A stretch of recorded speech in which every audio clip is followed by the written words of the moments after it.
Hey guys, welcome back to the channel. It's Randy Reviews. If you're new to the channel, like, comment, subscribe. I'm going to be giving my Beetlejuice review. So I was a little hesitant about watching this. I always came across it on Max, and I was hesitant about watching it. And I watched it, and wasn't terrible. Wasn't the worst film I ever seen. It just wasn't that good, so to speak. It just feels like the last over 30 years, Tim Burton has taken a bunch of notes about what he wanted for a sequel, and this is what we got. There are a lot of plot points with. There's one with Catherine or her. I think how you say her name. I couldn't even tell you what her arc was or what it started. Something about snakes and she gets bit and dies. I can't really tell you. We catch up with Winona Ryder's character, her Lydia. There we go, Lydia. About she sees Beetlejuice and she's dealing with trauma, and she has this husband now who's just like the scammer, which yeah, she doesn't know that, but they get married very quickly. I like Jenna Ortega.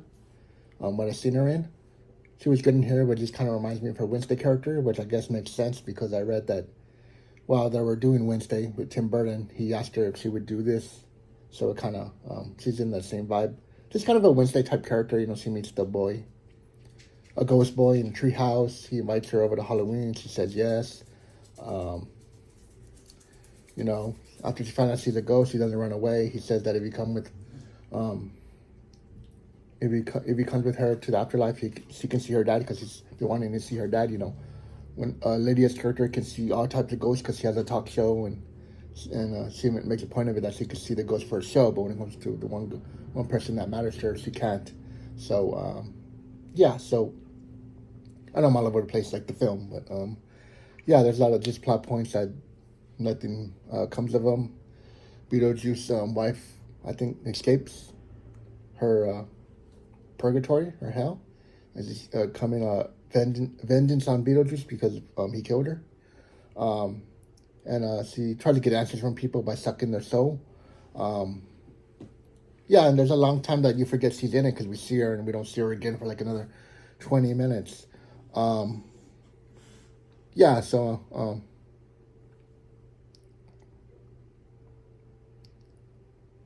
yeah, like a lot of characters don't come back. We don't get the Gina Davis, Alec Baldwin, I think Jeffrey Jones. Alec Baldwin and I think Jeffrey Jones for obvious reasons, but I think it would have been nice to see. I think that's her name, Gina Davis, again.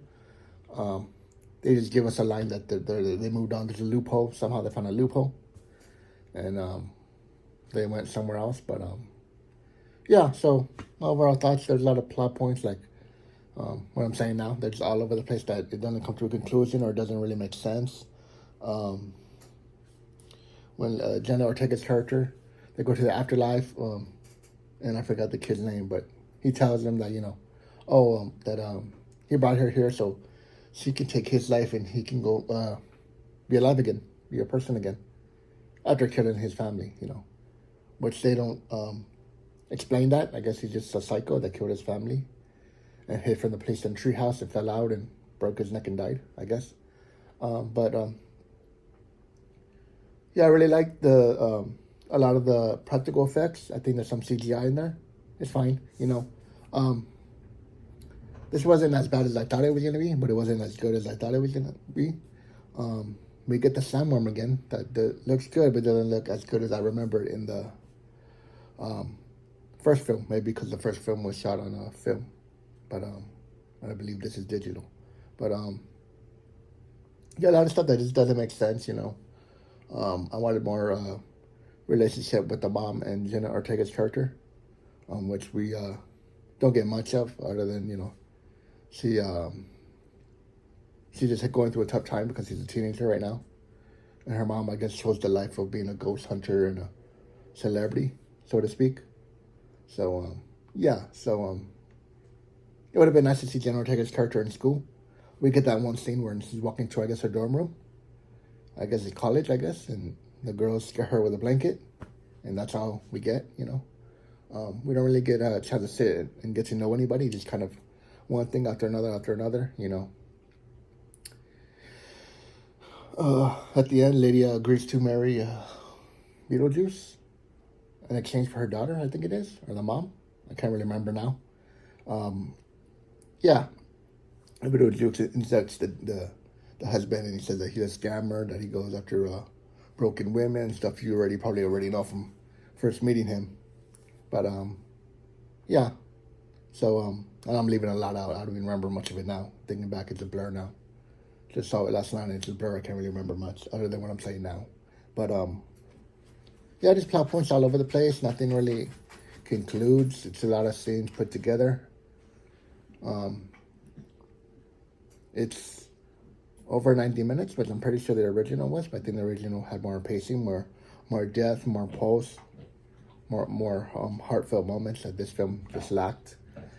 So it was nice to see. But if I had to do it again, I probably wouldn't watch this film again. I don't see myself watching it again, even if in 10 years they make Beetlejuice, I probably won't be revisiting this film. The actors did a great job. Justin Thorax is his name. Winona Ryder. She slips back into her character. Doesn't feel the same because obviously she's older now, but she slips back into the character. The dress, the hair. Catherine O'Hara does a great job too. Yeah, she does a great job. Michael Keaton slips back into the role of Beetlejuice again, like he never left it, which is great. Yeah, everyone did a good job. Daniel Ortega, coming into this film, 30 years later, we never thought we would get a sequel, but here we are. So she did a great job as always. Yeah, I really don't have any more thoughts than that. Then it just feels like a bunch of scenes put together. Everyone did a good job. I was burdened. I don't know if it was just Burden or anybody else that worked on the script, but I guess another go around wouldn't hurt. Like I said, there was just no post, nothing to it. It's just a bunch of scenes happening. I wouldn't really call it entertaining. I just try to get through it. But yeah, the guy, I forgot his name, the one that plays the ghost, did a good job. Yeah. So I enjoyed it. We got the dad at the end, I believe. Yeah, I really enjoyed it. I enjoyed it for what it was. It wasn't a good film, but I, had fun watching it. Like I said, I wouldn't watch it again, but maybe one day we'll get Beetlejuice. I think Tim Burton said probably take another 30 years before we get that. So maybe we'll never get that for the people that really loved it. It was enjoyable. It didn't compare to the original. I'd rather go back and watch the original. Some people would say they should just left it at that. Beetlejuice over 30 years ago, and that's it. But yeah, let me know your thoughts down below in the comments. Did you like it? Did you not like it? Who was your favorite character? What was the most enticing part? What plot points didn't make sense to you, or did make sense, or you wish they did more?